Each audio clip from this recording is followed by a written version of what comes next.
जाजपुर में बैतरणी नदी में जलस्तर कमुछि किंतु विपद टली नाही। एबे भी अनेक अंचल जलबंदी। पूर्व बन्यारे डोबाभेल पाटणारे सृष्टि होइतिबा घाई मरामती काम शेष होई नाही। पुणी तार उपर देई गाँ भितर को पशिछि बन्या पानी। गाँ दांडरू बन्या पानी कमुथिले मध्य स्थिति संपूर्ण स्वाभाविक होई नाही। दशरथपुर ब्लॉक रो तरपदा कसपा मल्लिकापुर समेत विभिन्न पंचायत रे लोके बन्या जोगु नाही नथिबा दुर्दशा भोगुछंती। अनेक परिवार बंध उपरे आश्रय नैछंती तो किछि परिवार आश्रयस्थली और छात उपरे जीवन काटुछंती। केवल घरद्वार नुहे बन्यारे चाष जमी मध्य संपूर्ण नष्ट हो जाइछि। दशरथपुर कसपा पंचायत रामचंद्रपुर गाँ नायक साही रे स्थिति नहीं अधिक सूचना देउछंती आम जाजपुर टाउन रिपोर्टर देवाशीष साहू। बैतरणी रे बन्या आसिया फल किए हराइछि चाष तो आउ किए हराइछि बास। आमे वर्तमान अछु दशरथपुर ब्लॉक कसपा पंचायत रामचंद्रपुर गाँव रे एवं ए साही को वर्तमान आसवा को हेले बेके बेके पानी रे पशिया को हसुला एवं जो चित्र देखौछि एई जो ट्यू वर्तमान एई अंचलवासी सहारा पाल्टिथिला जो थे वर्तमान पिला माने खेलुचंदी सेई ताहा जोगे ग्रामवासी माने जाई सेमानक पई खाद्य संग्रह आनुथुले कारण ए अंचल को आसवा को हेले पाखापाखि बेके पानी रे पसी आसिया पड़ुला। आम पाखर अच्छी स्थानीय अंचलवासी सीधा सड़क आलोचना करवा किभली रहितला स्थिति कौन कहिबे जो भली भाबरे पानी पसी आस्तिला ए तो बड़ी पानी जेमिति पसिला तो आमे घरे भी किछ काढी पालिनी कि किछ नै पालिनी तांकर कोठा घर जे उठी जाके रहिनी मोर जीवन ता खाली बंचे छु कि जिनिस पत्र मोर सब भासी गले। हां घर भी भांगी गला घर भी नाही। हाँ आ रही एपर्यंत स्थान कर पाऊनी। देखिए माँ जो भाई भाव में जहाँ आप कहते बेके बेके पानी रोते एटू बाहरी हो नाला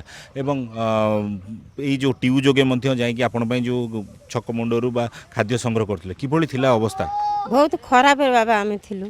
आ पानी हो गला छात पर रही फेर मेघ है फेर छात पाहाच तलू जाइचु भी आम रही थल पाइलु कि सका आम चा टे पाइलु गाई गोरु पदार बांधिदेलु का दुआरे बांधिकी पलि आइलु मरले मरियो बंचिले बंचे जहाँ हम हम आ कौन करूँ आउ तथापि आम जहाँ जमी बाछुटा को मला बाछुटा को ताकू कुआड़े छाड़ दे पलि आइलु सी भी माँ पाखे कौट मेघ वर्षा पानी खाइला आम खाइया जो रंधा खाद्य भी आम कतिक आसला आसो ना आम छुआ पछरे जाकि पानी छाड़बारे आम छुआ जाकि नहीं आसती आमपाई नल तो नया चूड़ा मुड़ी दीरा आणिकी दियंती आम जदि मन करूँ आम जाकि आणु।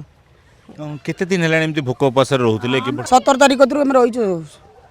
कि भली रहिथिला स्थिति। हां आमे खाइया बिना बा पाउनो किछि जा शुक्ला साध्य जेतले मिलुछ खाउछु गादेले गादौछु खाइले खाउछु न खाइले नाही पर ओळी रे रहिछु आ कोन करिमु बाबा समस्त पदारु आसिक आसु कोन करिमु आ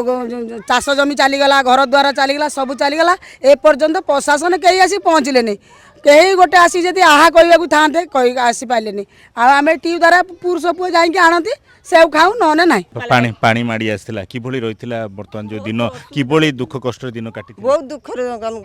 दिन काटलु छत उपरे सेड नगा सेठी रहिलु फेर मेघ बसला फेर तळକୁ आसलु फेर तांक घर जाई रहिलु कोन करिवो कोन पई कांदुचंती कोन पई मनर कोन पई दुख घर पर सब भांगी जाई ना भासी जाई किछि नाही रहिमु कोठी पिंडा रे हम छुआ खाई बोली चुली नगा पिंडा भात आउटे पके देनु छुआ खाइबा कोन करिम। प्रशासन प्रशासन ए पर्यंत पहुंचिनी कि एई आसिना देखिया के आसुना कोन कहबे मा जो भली बारे अभियोग करछि अंचलवासींकर कोन आमे तो एपर्यंत बहुत अवस्था रहीचु ना खाई पारुचु दीटा ना गाई गोरु भी जो रखीचु तांकु भी खाद्य दे पारुचु ना छुआ मानकु भलसे खाइया को दे पारुचु ना कौन करचु भारी हैरान रोचु आउ एइट तो भारी होउनी हमर एइठी पानी प्रबल आउ जाई होउनी आ कौन करिवु। शुणुले जो भली भाव में जो रही रामचंद्रपुर गाँव नायक साही लोक मैंने जो भली भाव में दुख शुणुले प्रशासन हूँ कि स्थानीय लोकप्रतिनिधि से पाखे एपर्यंत पहुँची ना जो भली भाव में अभियोग कर। जाजपुर रामचंद्रपुर गाँव देवाशीष साहू कलिंग टीवी।